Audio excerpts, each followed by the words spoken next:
For the first time ever, on tour, the not even close to getting on Broadway show, Touch Your Toes and Smile, heralded as the most confusing and utterly offensive show of all time.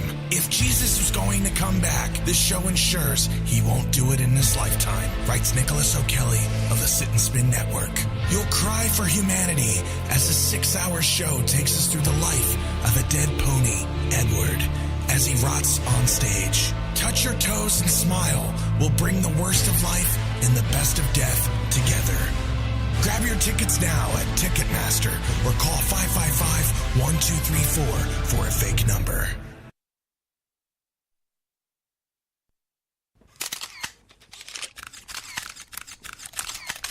Nicholas O'Kelly, if I may. Yeah. Well, just a couple of questions. I've got a long night. So it was said that you had very unhappy comments to say about Touch Your Toes and Smile, the kind of comments that would upset school children. What do you have to say about that, sir? Listen, let me tell you something, okay? We're talking about art here. All right, I came to see an artistic display, and for a show that's called Touch Your Toes and Smile, I saw very little smiles on stage and off stage, and I certainly saw no touching of the toes. I wanted to see some toe touching, actual gymnastics. All I saw was a rotting carcass on stage for 6 hours. Very disappointed. Very, very disappointed tonight. Of course, in the play, on the playbill, they tell you exactly what's going to happen in the play, and they pre-warn you. In fact, there's warnings before you go into the play that say, if you're offended by this kind of stuff, you shouldn't go. What made you go, sir? Yeah, see, listen, I thought that was all a metaphor for my own internal soul, rotting away within the greater media. And so I thought it was going to be a very clever show with a guy and a girl and, marriage and happiness and loving, And I didn't see any of that. In fact, all I saw was, the rotting flesh of a pony.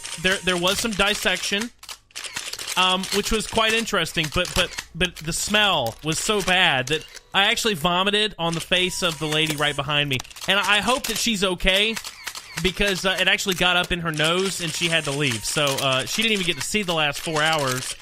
And that was just the start of it, let me tell you.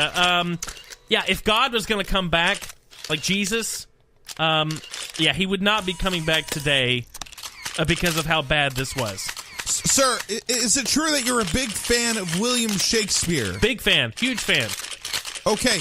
Were you aware that this play was actually the last work of William Shakespeare before he hung himself? Oh. Well, let me tell you something. Now I'm a huge non-fan of Hamlet. In fact, thinking about it now in retrospect, I think I now understand the undertones of bestiality that went forth in Hamlet.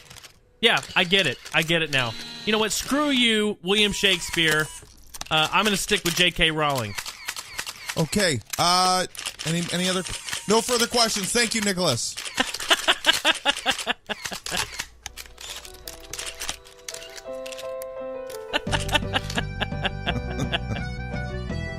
Well, that was our first press conference. How'd you like that? It was, very eye-opening. It was good to see you under pressure fight back. A rotting pony. Where do you come up with this stuff? I got to tell you, Nick, I just sit at home and I say the first thing that comes to my mind. I write it down and then I quickly record it and send it to you to make you laugh. That's my whole goal in the whole thing. It made me laugh. Yeah. I mean, I was sitting here just literally cracking up. Literally cracking up. Oh, wow. Wow. Literally? Literally. Oh, man. Very literally. Wow. Not even fake laughing. Wow. It was so real. Yeah. That even you would have thought that I was actually laughing. I can't believe it. I got to tell you, Nick, it's been a lot of fun making a lot of this stuff lately. I've been blessed, not by God, but blessed by myself to allow me. It is Easter. I mean, come on. It was Easter, Nick. Easter was 8 or 7 days ago. But the important thing to remember is, actually, today is the unorthodox. Yeah, exactly. Easter, the 8th. You're right. I'm That's sorry. right. You know what? You know way more about this stuff than I do. I haven't been to to church in a long time. It's okay. I'm sorry. We a lot of our dates come from the Jewish calendar, which is all kind of messed up now. Okay. I'm not going to get into it. Thank but you. the point is, the original dates were a little different. Well, you know what, Nick? God love you for that. Yeah. All right. So, anyways, I really enjoy going home and doing this stuff and really trying to make something good, because my hope is in time, as our show becomes just huge and famous, that we get some work to do these commercials for people like you. That's the whole idea. Yes, that's right. I'm here to show you our talents, show you what we're capable of, and of course we'll make them a little bit more PG and less stupid. We're showcasing our talents to you so that you can pay for them. Exactly. And if you order right now for $1,995.95, you can get a national spot. That's it. Right now, $99.99. 95. Or is it 95? 95. I appreciate that. We want more money. Thank you. Thank you, everybody. So, Nick, how you been? How's this week? You're about to go to Disney. That's right. In fact, we'll be in Disney as of tomorrow. Yeah. Very excited about it. Going to be staying in Port Orleans, French Quarter. I've stayed there before. It's a resort completely representative of New Orleans. Yeah. One half of the resort is called Riverside, and it's the Bayou. Yeah. The other side, we've stayed there before. It's separate resorts, but they're all under the same umbrella. Very good. Now we're in French Quarter, so it actually looks like the city of New Orleans. You walk down the streets. Yeah. There are like statues that look like characters as a jazz band marching through the street. Yeah. There is a food court that looks like, it looks like New Orleans. I have Very to ask cool. you a question, Nick. Yeah. Are you going to have beads? Yeah, you can. Okay. You can get beads there. Okay. They have very well-themed merchandise that I will be buying. Wonderful. Second question. Yes. If it's so great going to a fake New Orleans, why don't we go to a real one? No. Okay. I was just throwing it out there. Okay. I imagine it'd be a little cheaper to go to the other New Orleans, being that it was just flooded 12 years ago. Yeah. I'm a little scared to go to New Orleans, to be Why? honest. Well, it's just, it's all the partying in the streets, and, See, that's Disney's version of it. You haven't been to the real New Orleans. Oh, okay. Yeah. In the real New Orleans, people will kill you. Oh, okay. Now, listen, I don't want to get too graphic for this show. Here we go. But do you remember, it's been maybe 3 years or so, where a guy was arrested during Mardi Gras for teabagging. If you know what that is. Yes, I know what teabagging okay. is, Nick. Publicly, Yes. he pinned a guy down in a violent act. Yeah. I guess they got into a fight. Yeah. Now, this would be a great way to win a fight. Yeah. You got to give credit where credit's due. I wouldn't see it coming. But I'll give you that. Most people would just punch somebody out. Yeah, yeah. This guy pinned him. He didn't punch him. He pinned him and then placed his, yeah, right in his bag. face. Right, okay. his coin purse, yes. Now, this happened at Disney. No, this happened in the real New Orleans during Mardi Gras. Well, I just wanted it to happen at Disney. Now, that would be funny. Oh, man. That would be funny. In fact, they have showings every day at 2, 4, 6, and 8 o'clock for the infamous teabagging. They always have it there. It's, what Gaston is always teabagging one of the... LeFou? Yeah. Gaston is teabagging LeFou. That's right. Every 2 hours. Extra here. Come see Gaston teabag LeFou right here in the square. In New Orleans. Actually, I went a little British there. Sorry. I know. It's okay. Point being, it's funny. It's, go see it. Pay for it. That's right. Bring money. And if you don't have money, people actually throw dollars at it when this is happening. Yeah, ultimately in time, Disney's going to sponsor our show, and we'll start giving away Disney tickets to ourselves. We're supposed to give them out to listeners, but we're just going to keep them. That's right. Yeah. When Disneyland first opened, it's a very famous situation in California now. Yeah. This is the original one. Yeah. That the first day was a complete disaster. I watched the whole thing on this. Yes. It's essentially like they didn't even have things finished painted. Didn't have them finished painting. The cement was still wet. You can actually still see, they've left some of them, where ladies' high heels sank into the cement because it was very hot that day and the cement hadn't set all the way. Wow. But so there was the crowds were too big. Yeah. They didn't have enough water. They didn't have enough food. It was like worst case. Part of the reason that the crowds were too big was some guy got very smart and printed a lot of, counterfeit tickets and sold them. Really? Yeah. They said it was something like, 40, 50% of the tickets that day were counterfeit. And that's why they had so many issues. Wow. Oh, my God. They weren't planning for that many people to be there. Oh, brilliant. Yeah. How God, funny is that? Why didn't we do something I know. like that? Can you imagine? Let's go back to 1955. I'm telling you, our country is so great. Where you can really make a business out of anything. You can make America great again just by counterfeiting tickets to Disneyland. That's right. Gosh.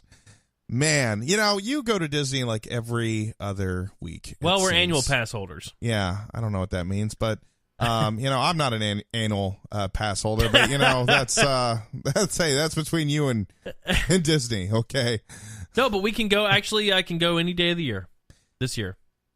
That seems like a lot of money, and if you only go like once or twice, is it really worth the pass? It is worth the pass if you're going to go at least twice. Okay. If you're going to the park 2 times in a year, it's worth it. Okay. Because after the second time, the pass has more than paid for itself, and then you can go for free the rest of the year. Right.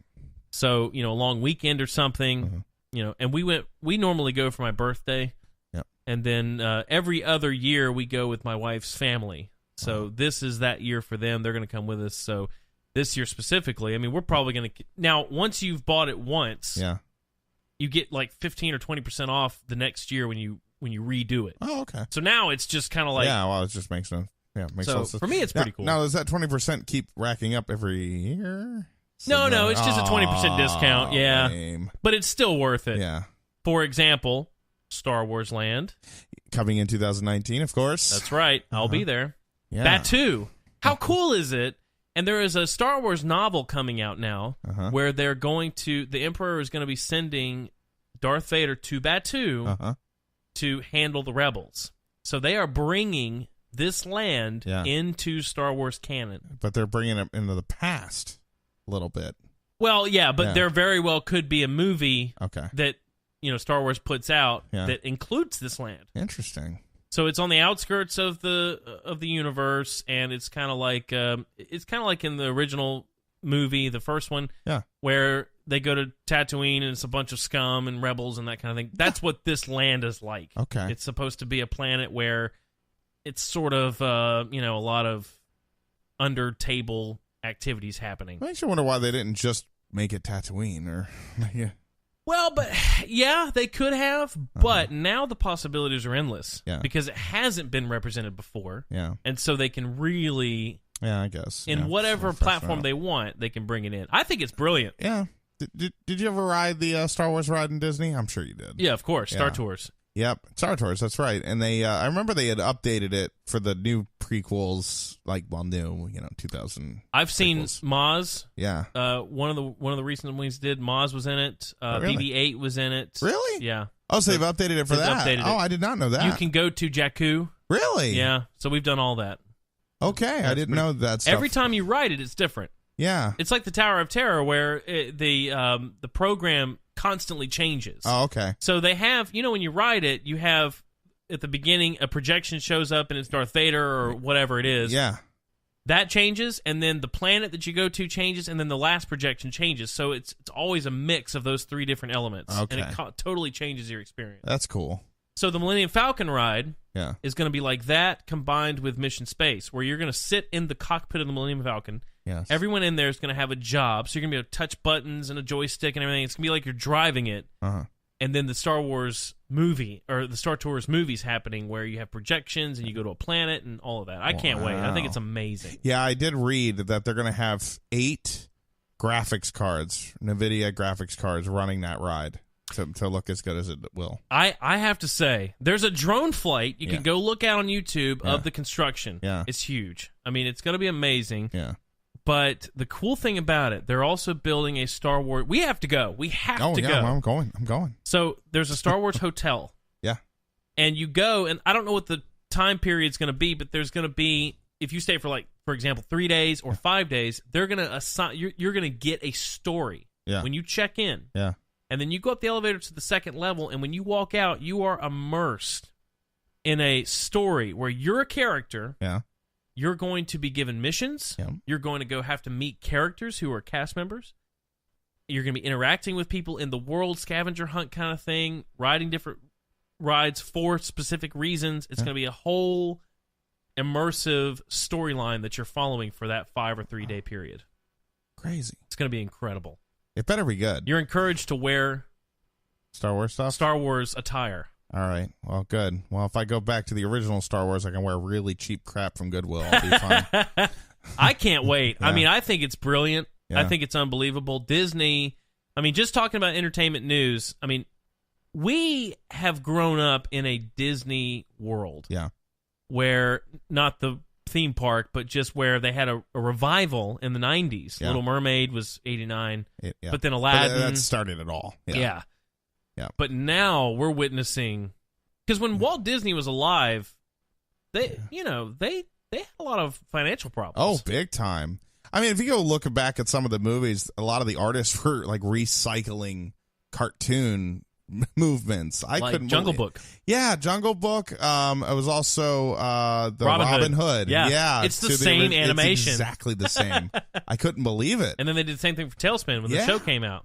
Yeah, it's just like, wow. And it was, because, I mean, the original movie, Snow White and the Seven Dwarfs, did amazing, and then Pinocchio came out and it didn't do quite as amazing, because... Although Pinocchio is probably, in retrospect, the best movie. Oh, it was a great movie. But you're right. Yeah, and people had seen it. And Fantasia. Yeah. Now it's incredible. Everyone, but they hated it back then. They're like, this is stupid. Yeah. Even me as a kid, I didn't really understand it. So it's hard to separate in my opinion, it's hard for our generation to separate ourselves from a world where Disney is big. Yeah. But you really have to appreciate what they've done with Bob Iger. Oh, I mean, Michael Eisner saved the company. Yeah, but then he started to run it into the ground. Exactly. And then Bob Iger bought Pixar. Yeah.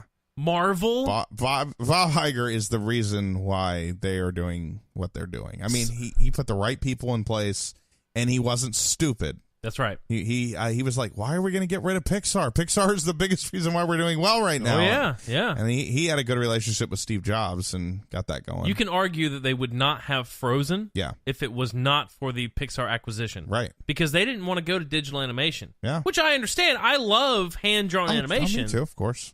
But it's the future. It's the future. And like I said, that could have killed the company. Frozen saved it. Big time. So I think it's incredible. I'm excited to see it. It'll be a reason to go back to Disney for sure. Well, very good. Well, and being on the topic of Star Wars, because we didn't get to talk about this last week, but the Star Wars Last Jedi came out on Blu-ray. That's right. So I have my feelings. I want to hear your feelings on Star Wars on that movie. I just bought it on iTunes, by the way. Nice. It came out on iTunes. I bought it the day it came out. Yep. 13th. I'm big in. By the way, I'm big into buying things on iTunes. Oh, me too. Yeah. I'm in. Like I've stopped buying Blu-rays. Yep, me too. I'm just all in. Is that bad? No, because I understand the 4K and the Blu-ray. I don't have a 4K TV though. But it's HD anyways. Exactly. Like, that's the thing. And it's not only that. It's that you have access to it on all of your devices immediately. With a Blu-ray, I'm tied to my PlayStation. That's it. Yeah, or whatever my Blu-ray player is. If you have an Xbox or a Blu-ray player. Yep. You're kind of tied to that. Where digitally, it's like, listen, I'm an Apple guy. You're an Apple guy. Yep. I have an iPhone. I have an iPad. I have a Mac. I could get it on all these things and an Apple TV. So why wouldn't I just buy it on that? And a lot of times, I have alerts. I have an app that tells me discounts when they're coming up, so I can buy movies. I got Office Space for $7.99 the other day. Oh wow. Yeah. I mean, but I get all these cool movies for usually between $5 and $8, and I just wait until they go that low. Unless it's Star Wars, which I got for $19.99. Yeah, me too. But that's so cool. Yeah. And Apple TV now, I mean, that's the one thing with PlayStation. I don't have the iTunes on it. Yeah. But I do have Netflix. Yeah. But who cares? I can hook up my Apple TV to the exact same television. Right. Have both platforms. Right. So for me, I just wanted to mention that. Yeah. I'm big into buying it. So I bought Last Jedi when it came out. I love it. Okay. I did love it. Yeah. I thought it's difficult for me. Yeah. Because when I think back to the last one, I'm blanking on the name of the Force Awakens. Force Awakens. Great movie. Yeah. I mean, fantastic. We left because you and I saw it in theaters together. Yes. And I remember leaving so excited, like, yes, Yes. they did it. They got it back. They got the magic. Yes. And I was so excited. And you and I did not see Last Jedi together. No. And we actually saw it a showing apart because you got your tickets a few days after me. I was very upset about that. I know, me too. Yep. But I remember leaving the theater so divided. I was really divided the first time I saw it. But Yeah. when I think back to Force Awakens, Yeah. now it's a fantastic film. Right. But It was a total recycle. it was a recycle. Yeah. There were a lot of elements of it that I wish they had done differently. Yeah. I'm not going to say that I didn't like it. Yeah. But like Han Solo dying. Yeah. I feel like they did that more because Harrison Ford wanted him to die. That's what he wanted to do. Yeah, he and wanted to kill him a long time ago. I get it, but I knew it was coming. Yeah. In that scene, I said to myself, he's going to dead. kill him. He's dead. And okay, I can get past that. Yeah. But then, I don't know. I don't even know how to explain it. But like her coming from Jakku, it's like Tatooine. Yeah, yeah. There was a lot of and Jakku is pretty much Tatooine. It's a desert planet. It's basically the same. And then Mark Hamill simply not having a role in it bothered me. Yeah. So there are things that I wish they would have done differently in Force Awakens, but it still visually is incredible. Yeah. When you look, especially comparing it to that garbage that Lucas came out with episodes 1, 2, and 3, complete garbage. Visually, I mean, they relied very heavily on CGI, and it did not age well. It hasn't aged well. No. I will agree to that, but there's still I remember the audience he made it for. We were that audience back then, and when I saw episode 1 in theaters for the first time, it was the day 3 had been out. I went and saw it, and I remember being so dazzled. I saw it 2 more times in the theaters. I loved Phantom Menace as a kid, and same for Attack of the Clones as a kid because it was the first time we saw Yoda fight. Yep. And then Revenge of the Sith blew my freaking mind. Now that one was pretty good. Yeah. But then you get to the scene where he's killing all the kids. Yeah. It looks fake. He's a terrible actor. Yeah. Oh yeah. Well, Hayden Christensen was terrible. He's terrible. But the visuals of that were pretty good. Yeah. This blew it away. Yeah. Oh yeah. These movies were because they used way more practical effects. And I think back to the scene. Let's jump to another movie with I'm so sorry. What's the other one? Rogue One. Rogue One, where they're taking the power from the crystal mine. Yeah. And there's the, Star Destroyer above that thing. Yeah. I mean, that looked amazing. Oh yeah. And in Last Jedi, where they're light speeding in above the planet. Yeah. Incredible. Oh, I'm like, wow, that looks amazing. Yeah. I mean, visually, Last Jedi was great. Yeah. And again, I say the first time I saw the movie, I was very divided. Because there was just the side quest that happened in the middle of it. That was worth nothing. It really was. And I mean, the director's like, well, you got to, show that sometimes you do something for nothing. And I'm like, listen, time is very valuable to all of us. And that 30 minutes I could have gotten back. You just had nothing to do with that character. Because they marketed it as the longest Star Wars film, which it was. It was, and it didn't need to be. But it was just kind of like, why did you just go all that way? Yeah. And for nothing. It quite literally felt like he took a path back to the prequels. Because that's what that whole section felt like. The animals, the casino. It all felt like the prequels. That casino was bizarre. I have to say, that was bizarre. It really was. So, second time I saw the movie, I liked it a lot better. Yes. Because I knew what was coming. But I think what disappointed me the most, and I watched a couple people talking about this, and they described it perfectly. And they said, well, The Force Awakens set up all these questions. And this movie pretty much just didn't answer any of them. Not like 1 or 2.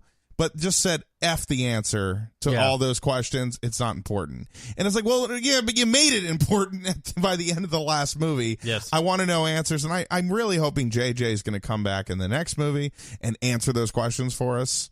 But it's hard to say. I mean, Rian Johnson, that's the only problem, is that Rian Johnson looked at the story treatment for the trilogy, and he said, yeah, I'm going to go my own way.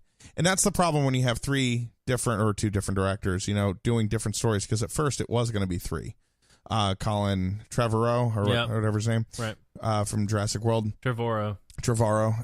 Yeah. So he had his own stream, and I found out, I read a little bit more lately about why he really left. It was because he really hated that they killed Luke in the second movie. He was like, no, I need to keep him alive for Leia. I got this thing planned for the third movie, and you're killing him. And he didn't like any of that, and he got fired. And I liken it to, because I think, in my opinion, the biggest rival to Disney in general, which now encompasses Star Wars, is Harry Potter. Yeah. And that new franchise, Fantastic Beasts, is incredible. I love it. I've not seen it. Oh, you have to see it. You must see it. It's so good. Yeah. The next one's coming out. Yeah. And it's going to be great. I'm a little wary about Jude Law being Dumbledore, but point being, she continues to, J.K. Rowling, to answer questions. Yeah. Because the few questions that came out of Harry Potter, it ties together really well. Really well. But the few questions that came out, she also's got Pottermore now. Yeah. She continues to answer with these new movies, and I love it. She is very good about continuity and hanging on to that. Yeah. So I do agree that that's the problem right now with Star Wars, is Disney's going to have to get it together. Yeah. They're going to have to say, okay, here's what's open-ended. Yeah. And I hope that the reason they're doing that is to leave the door open for more spinoffs. Yeah, I agree. Now, what do you think about Leia? There was this one scene, and I think you know what I'm about to say. Superhero scene. Yeah. Superman. Yeah. When that was when the movie lost me in the theater. When I first saw that, I was like, oh no, this is the Star Wars movie I want. We knew she had the Force in her. Yeah, but I mean, here's the thing. Yeah, I'm a big comic book fan. You know that. Oh, of course. I have read a lot of comics. Yeah. And this is another thing that Disney has done right with this. They have really let the Marvel Comics team just go hog wild. Yeah. And there is a comic book that bridges the gap between Force Awakens and Episode 9. Yeah. No, 6. Sorry, Episode 6. Oh. And it brings in Leia using the Force. Uh-huh. So that's pretty interesting. And there's a lot of these comics, for example, like Darth Maul. We talk about why we liked Phantom Menace. Yeah. There are reasons why I liked it, because it brought a lot of good characters in, like Darth Maul. Man, he was awesome. But he didn't get his rightful due. No. The comics give him that. Yeah. Darth Vader has a sequence in the comics that is unbelievable. Yeah, I've seen his newest comics. He's been doing a lot of cool stuff. Really good. Yeah. So I didn't see it till after I watched Force Awakens, but I did read it. I did see it. I was expecting something like that. I wasn't expecting it in the vacuum of space. Yeah. Frankly, her eyes should have been popping out of her head. Yeah. So, like they're talking about the 9th movie now, and they're trying to figure out what to do with her. And like in the book, in the novelization of The Last Jedi, they do make a little mention that Leia has been very wounded by the fact that she was out in space. Yeah. So they're trying to set up a death, maybe. But I also read a rumor that Meryl Streep might be replacing her in Episode 9. And the reason why is because she's replaced Carrie in another movie back in the 80s. And they said that she gets her very well and can pull that off. Now, again, that's not for sure. And that article came out a few days before April Fool's. So I'm not... I'm a little bit more like, okay, well, this could be true, or maybe they're just testing the waters with it to see what people think and be like, okay, nope, we're not doing it, kill her. I hope that's not true. Why? I'm just curious. Number one, I don't think she looks like her. Yeah, true. And that would bother me. Yeah. Immensely. Yeah. Star Wars is all about continuity. Yeah. With characters, if they're not there, they're not there. But why would you bring back the guy who plays Chewie if that didn't matter? You know? Yeah, I do understand that it's going to be difficult dealing with her not being there. Yeah. That's going to be difficult. It's going to suck. Well, it's going to suck for whatever story. It hinders the story that we were supposed to get. But here's the question. Yeah. How much better would the third Batman have been? I loved the third Chris Nolan Batman. Yeah. But how much better would it have been if he had been able to bring back Heath Ledger as the Joker? Yeah. And compare that with if they had stuck Jared Leto, which I thought, I didn't care that much for Suicide Squad. It was okay. Yeah. But Jared Leto, he was fine. It was decent. It was fine. What if he had been a replacement for Heath Ledger? Yeah, it would have been jarring. Awful. Well, it's kind of, if you go to Batman, I mean, you think Batman Begins to The Dark Knight, you had Katie Holmes in the first one, and then she was replaced by Maggie Gyllenhaal in The Dark Knight. And it was like, they were they portrayed the character very differently. Yep. So it was like two different people. Katie Holmes is a little tougher, and Maggie Gyllenhaal is a little bit more sassy. That's funny word. Katie Holmes was awful. I know. Well, no, but I mean tougher as in she punched him in the face a few times, and she wasn't great. But then in the second movie, Maggie Gyllenhaal is very sassy, like very like try to be nice, and like just kind of these like little one-liners that Katie Holmes did not have in her movie. Katie Holmes, man, I go back and watch. I again, Batman Begins, I thought was great. Oh, it's wonderful.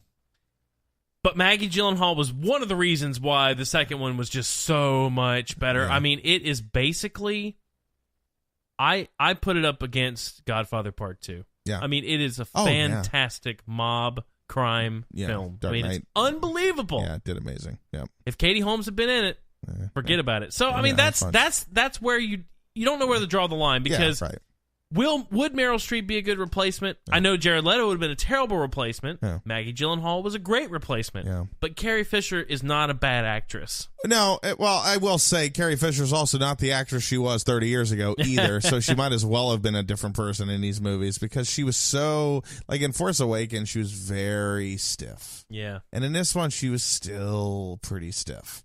Well, it's been a long time for her. I remember the episode she was on 30 Rock. She was playing a character that Tina Fey was like really looked up to or whatever. I don't remember. I think she was a writer. Yeah. And Tina Fey was like, I can't wait to meet her. And then she ended up being like basically herself, like a druggy washout actress or writer. And she looked rough. Yeah. I mean, in 30 Rock, this was a couple of years ago. Yeah. She looked really rough. Cocaine's a hell of a drug. Yeah, and so when they said they were bringing her back to Star Wars, I was like, I thought back to that episode, and I thought, God, she's going to look rough. They did help her. Yeah. I don't know what she did. Yeah. She looked a little better. Well, she worked out. they got her personal trainer. And that might have been it, because in 30 Rock also, she was also overweight. Yeah. So maybe that was all it was. Yeah. But same with Luke. Or Mark Hamill, he was big. Yeah. And he lost 50 pounds for the movie. Yep. Yep. He came out. Did you ever watch? You said you hadn't kept up much with Marvel, but have you seen any of Arrow or The Flash on CW? No. These are also fantastic shows. Oh, I've heard. You got to go binge them. They're so good. I know. You tell me that. They're worth. I mean, Arrow got bad after about season 4. Okay. But up through season 4, incredible. Yeah. You'll love it. Yeah. The Flash has been good the whole time. Anyway, Mark Hamill came out as the I think it was the Trickster. Yeah. Which is actually a bad guy in The Flash. Yeah. But he's literally the Joker from the animated series of Batman. Yeah. I think I saw a video of it. It's great. It's a great episode. I wish he had just been the Joker. Yeah. But he same voice and everything. Yeah. So we were going to take a quick break. Yeah. Let's do that. And we got some commercials here. Yeah. When we come back, I want to play this video. Mark Hamill, Rian Johnson on Star Wars haters and critics in the age of social media. Sounds good. I think it's a great video. Absolutely. And ties into what we're talking about here, and we'll continue to to pull it out. We'll be right back to the Echo Radio Show. Are you a woman trapped in a man's body? Yeah. And you don't have any money for surgery? Yeah. Now save thousands of dollars and years of emotional distress with Snake Away. You'll go from sounding like this. I wish I could wear that dress and look good. To, wow, I look amazing and feel great. Now sold at stores. Don't be trapped. Clap, clap with Snake Away. The full solution for the man-to-woman transformation. They're a serious sponsor. Snake Away. It reminds me of Chipotle Away. Now, I think we can give away the the identity of this person. Hey. But I have to tell you something. Yes. I actually thought you were using some kind of a voice vocal changer? thing or something. I wish I would never have to use anybody again. I just do it myself. No, but that's your sister. It's my sister. So are we going to hear her voice again? Because I'm telling you something. I'm hoping. That is hilarious. So my sister doesn't have like a recording studio or anything like that. But I'm hoping we can set her up with something because she does not live here with us. In Charleston, she's from in the Delaware area. So I wrote it. I wrote the commercials this morning. This one, and I was just like, hey, I want you to do this. She came in mopey. She's like, okay, what am I saying? And I was like, all right, just say this. And she's like, oh, hi, wow, blah, blah, blah. And then went back to being mopey and went downstairs. How old is she? She's 15. Yeah, okay, so that's that teenage angst time period. Talk about feeling old. God, man, I know. I remember those days. It's me 16 years ago. God, I know, and I know exactly how she feels. I mean, I don't have, I'm not a girl. I wasn't a girl back then. I don't know what that stuff feels like, but I just remember being really depressed. And now, does she listen to the show? Is she going to hear this? I don't know. I told her I wasn't going to out her. I'm not going to name her, but well, you need to get her on that. Oh, I'm going to. We're gonna make it happen. Yeah, I need tell her her to listen to the show. Yeah. Now, before the break, we had the snake away. Yeah. Actually, I've got some right here. We're going to test that out tonight. Oh, good. I can't wait. Finally. No, not really. But I've got, we were talking about The Last Jedi. Yes. I kind of want to wrap that up, though, what our thoughts were on it. Yeah. I liked it. Yeah. I'm a little I guess just my nostalgia makes me sad that all of my childhood heroes are being killed off. Yeah. First Harrison Ford, Carrie Fisher, literally, but obviously also on a plane, potentially. no doubt. Yeah, Jeez. and I do not want to see. I thought that her likeness in Rogue One was neat. It was. I don't think it's not where it needs to be a permanent solution. Exactly. And same with General Grantoff. I thought it fit because they needed that. They had to have it because you were used to what that guy looked like. Yeah, but it was still, I could still tell it was off. Yeah, it's very Polar Express. Yeah, but I was okay with it because for Leia especially, 5 seconds or whatever, and I'm okay with that. Yeah, I do not want to see that. For this entire film. No, and they're not going to do that. And they better not. They already they 100% said we're not doing that. Yeah, that's why they were like, well, we could either kill her or we could replace her. Yeah, I'd rather them kill her. To be honest, I don't know how kill her. Honestly, I don't know how they're going to work that in. I know because she obviously wasn't dead at the end of the last one. Yeah, but they could take a little break because these past two Star Wars movies were the first Star Wars movie with no in between. Yep. Like it would just pick right up. Where like, all right, Kylo just got his face effed up, and then he's back at it, and all that. They could take a minute. But I will say, and again, I'm going to kind of compare it to Harry Potter a little bit because of that's the main rival. No. I do like that they're using these different directors. Yeah. Every Harry Potter film, even though I don't think those films were this good, they got progressively better because you had different directors coming in with different ideas. Well. So you'd be surprised to know that David Yost really directed the back half of all those movies. Well, yes, but you saw the artistic nature of it change. Yeah, like so from the first one where you had Christopher Columbus, he did the first and second one. Yeah, and he the first one was great because he pretty much laid the path. For the rest of the movies. Second movie got a little full of himself, but then number 3 redeemed, and they had a different director at that point. Then they were able to kind of bring out the better performances of the actors, but with all the genius that Chris Columbus brought with the production design and all that. And for example, in movie 3, you can really tell a difference with just shots and camera work, and there's a lot of handheld camera, a lot of motion. Yeah. It's just a more artistic film. Yeah. So I thought the same thing about Last Jedi. I thought it really stepped up its game in terms of artistry. Yeah. It definitely wasn't a rehash. No, not at all. But take the scene with the fight with Snoke. Yeah. You have that red background. Yeah, I know. It was intimidating. And it was just like, wow, like that's I I felt like I was in the 70s watching this. Yeah. It fit, like that scene especially, because it relied so heavily on just lighting and set design. Yeah. There was no CG there, except Snoke. Yeah. But, you had the actual characters on a big sound stage with massive amounts of lighting. It looked great. Yeah. And that was like, wow, this feels like an authentic thing. And the whole movie, I mean, I just felt like it was more artistic. Yeah. Like you said, that side story was a waste of my time. It really was. I mean, I didn't mind the characters that we met. The one guy. Yeah, that guy. The traitor. Yeah. I mean, I'm just in it for I think the money. his name was DJ, but I liked the character. I didn't mind it, but I was just to get to him. I'm like, no, we didn't really need it. We didn't need him. And Phasma just became a big waste of time. And Finn, I like Finn. I think he's being underutilized. Yeah, I think they had no idea what to do with him. Where's Ray? Where's Ray? Yeah. Where's Ray? It's like, dude, just relax. Yeah, just relax. Why don't you go fight? Just go run away. Yeah, again, exactly. Jerk. So that was my problem. But aside from that, and okay, the Superman, scene. What about Rose? I think that adds a lot of heart. To it. My problem is he in love with her? Yeah. Is he in love with Ray? I have no idea. I didn't even know that was supposed to be a triangle. Yeah, and I don't know that he is in love with Ray as much as maybe he feels responsible for. I don't get that. Right. That's a little up in the air for me. Yeah. In Rose, like I was watching the making of the movie, and Ryan Johnson said I picked Rose because she was the kind of girl I would have hung out with in high school. Yeah. And I'm like, yeah, I probably would have hung out with her too.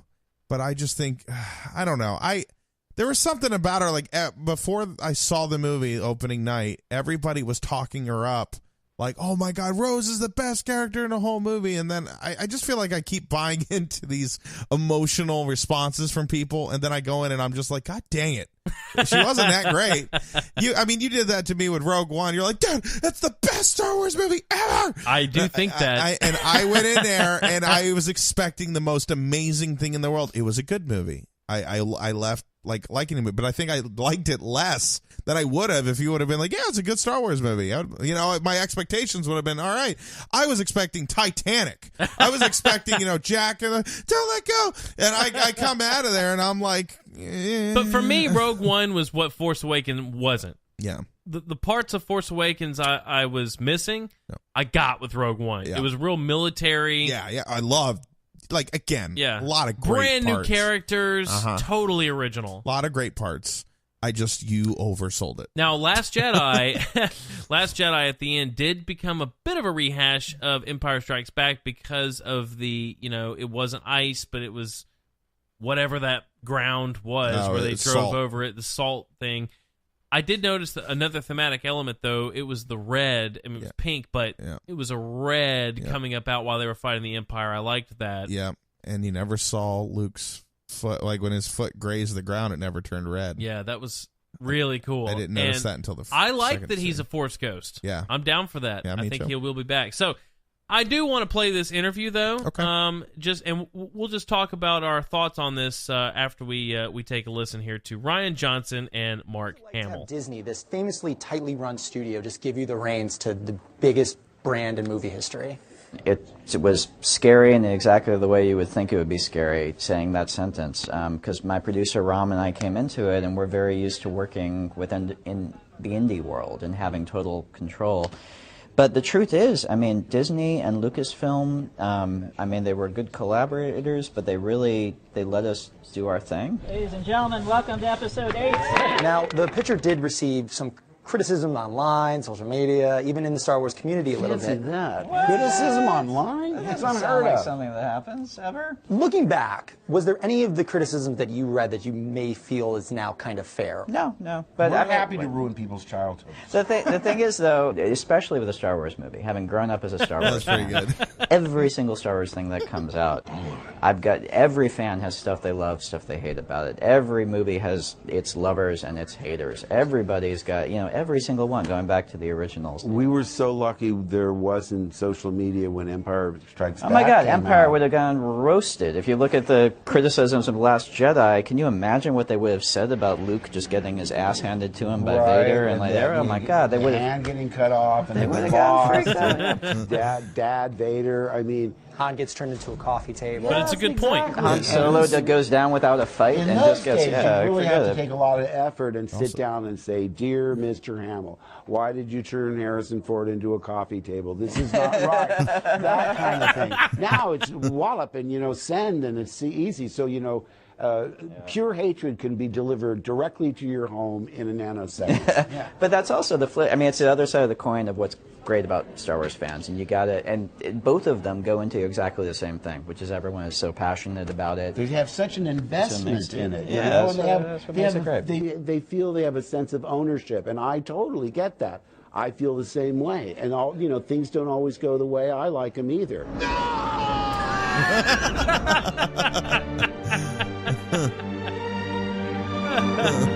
That's pretty good. Star Wars has been around for 40 years. It's touched people like myself.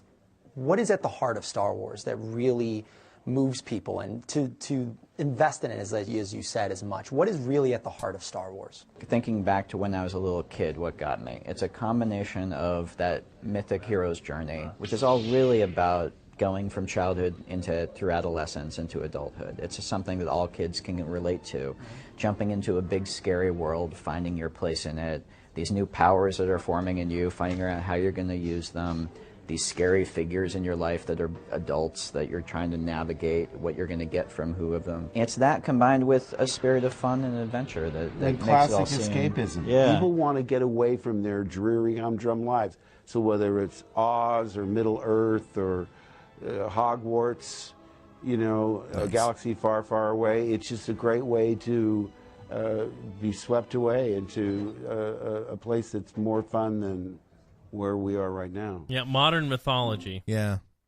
Well, I remember reading something or seeing a video once that one of the head guys at DC, he wanted to teach a class about comic books at a college, and the president's like, no, it's not going to happen. And he's like, I want a meeting with the president. So the president pulls him into the college, and he's like, all right, before you even start talking, I know all about Superman and all that, and I'm just going to tell you right now, you're not going to teach this class. And he's like, well, sir, tell me about Superman. He's like, well, I know he was born on Krypton, and he came to America after to the world, the Earth, when his parents sent him away and his planet was destroyed. And then he stopped, and he's like, okay, you can have your class. Because it's like, it's mythology. I mean, that's essentially it. Like, we've built our lives around these things. Why are those comics any different than, the stories that the Greek and whoever made up, hundreds or thousands of years ago? Yeah.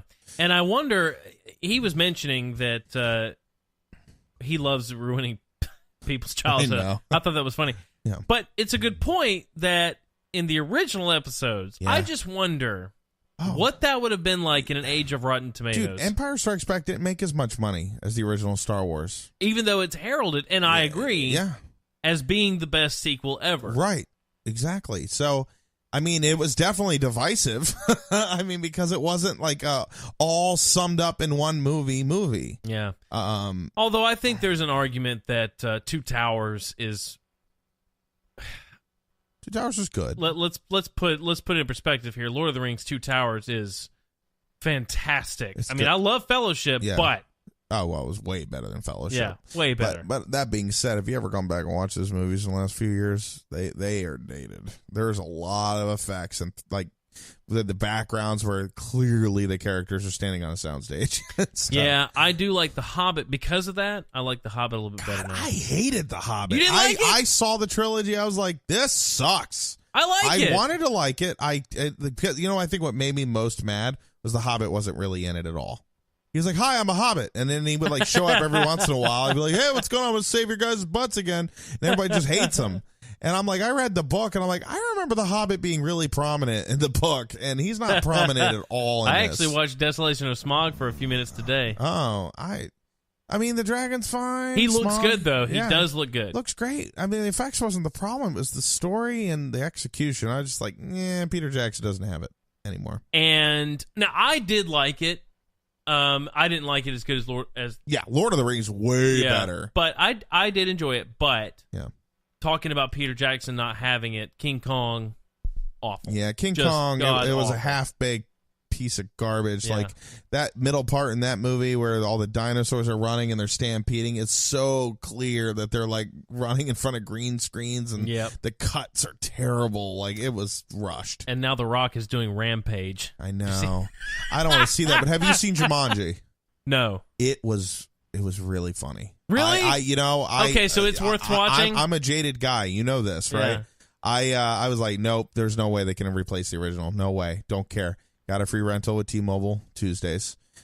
So I rented it, and I went into it, and I mean, it took a few minutes. Once it gets going, though, I was like, this is funny. They really? had a lot of campy, funny jokes, but them as a group, they were funny. Even Jack Black. Oh, he was hilarious. Okay. Yeah. Well, then I'm going to watch it. Because he's essentially a girl is him. He's playing a girl. Yeah. Because the girl gets his character because his name's Shelley, Dr. Shelley, and she's like, oh, she picks him, and there's a lot of jokes like, God, this thing's crazy, because it's the first time she has a male genitalia. Oh, that's funny. It was a really funny movie. Very well done, and they had a really cool wink to the original with Robin Williams, and I'm really actually looking forward to a sequel. Well, okay, I'll give it a chance. You should. I will. I was surprised. I went in there wanting to hate it. I really wanted to hate it. It's like, because we are in the era of remakes. Yeah. You've got the remake of Star Wars, which this was always planned, so we can't call it a remake. Yeah. But you have the remake of Jumanji. You have the remake of Ghostbusters, and recently remake of Roseanne, which was a huge hit. I want to see it because I loved the show as a kid. I'm telling you, it's hilarious. It's better. It's better. I don't know how they did it. Well, I do know how they did it, because Roseanne back in the day, for me, my parents, it's like Married with Children. Yeah. And I talked about this on my show. It had, on Saturday, it had kind of this aura around it of being mature, like Ren and Stimpy. Yeah. Parents didn't want you to watch it. Right. But when I look back on that, I think to myself, I think it was because it was actually a real view of modern. It's what the families really are like. It really was. You can't live in a rose-colored glasses world, and that's what Roseanne is. Yeah. It's not they've updated it now to being, she's a Trump supporter. She is in real life. She's a Trump supporter. Yeah. And now it's updated to be accurate for that, where her, I guess it's her sister. Yeah. Is not. Yeah. She comes in with that nasty woman like Madonna, shirt on, and it's hilarious. Yeah. I mean, I loved every second of it. Becky. Yeah. Becky. I thought it was way better because I've gone back and watched some of the originals recently since it came out, because I was like, let me go check. It's on Amazon. Yep. Amazon and Prime. Netflix has it. Oh, cool. Oh, is it? No, you're right. Amazon No, it's Prime. Amazon. It's Amazon. Which we'll start putting those links on our website. Have you guys sign up to our links? That's right. We get some kickbacks. That's right. Do it. So do that. I went back and they're funny. This one was funnier. Really? Yeah. 18.1 million viewers and it's an hour long, 2 episodes. Yeah.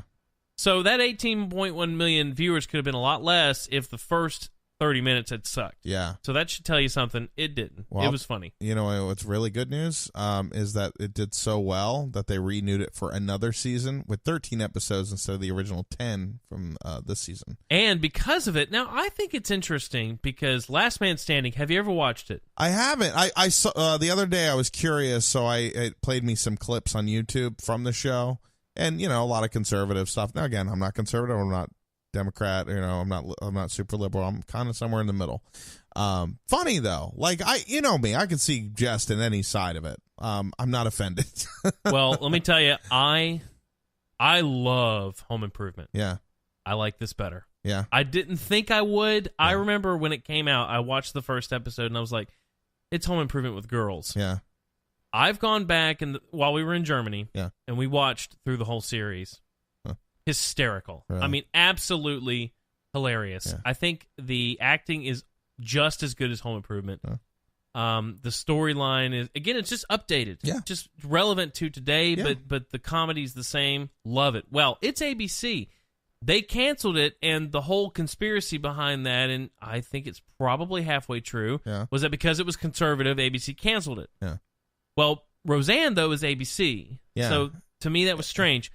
It's done so well now, because Last Man Standing was just canceled, and they were well in their prime. Yeah. It was not time to cancel. Yeah. Now, Fox owned the show, Right. but ABC put it out. Yeah. Now, Fox is talking about bringing it back because Roseanne did so well. Yeah, they should.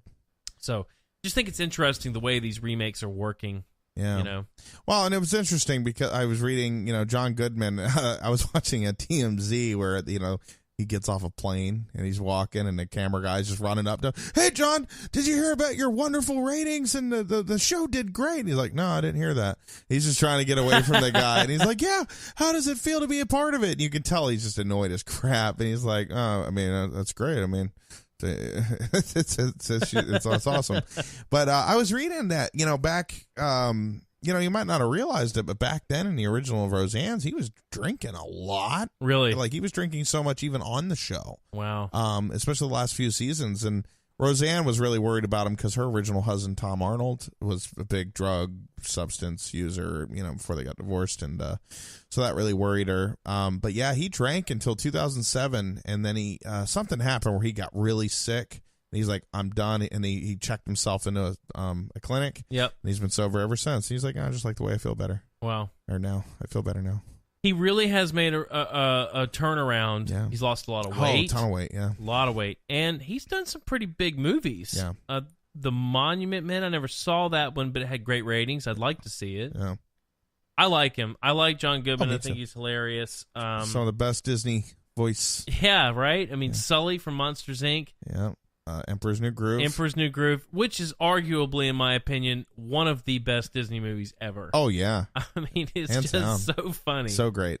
I love it. And again, once again, you don't have a problem with that movie of it being dated like we were talking about with Star Wars. Yeah. Because it's hand-drawn. Right. It's always going to be the same. Yeah. That's why Snow White looks great.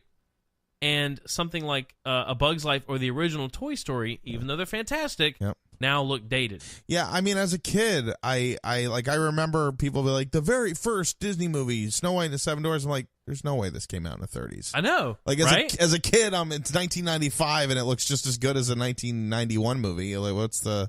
Yep. Yeah, exactly. Because hand drawn animation, you can't go wrong with it. You can't. So, but you can't hand draw in animation to Star Wars. So right. So what do you think? Just to tie this all back together. Yeah. What do you expect with the third installment, Episode 9? It's so up in the air. Now I have no expectations because I had so many for the last one and all of it was completely thrown out the window. But you did like it, right? I mean, yeah. Again, I liked it second viewing. I was less offended the second time around. The third one, God, man, I'm just hoping. Like, I hope answers are there for Snoke. I really hope there's a big battle between Rey and Kylo Ren. I like to see Kylo get his helmet back. I thought it was lame that they crushed his helmet. I mean, I want to see him go Vader, man. Yeah, and obviously that's what he's trying to go for. Yeah. But I thought it was interesting with Snoke saying, "Take that ridiculous thing off." Yeah. You know? Yeah, I mean, I get it. He doesn't need it. But still, he was like, "You want to be Vader?" Like, yeah, I'm imitating Vader, dude.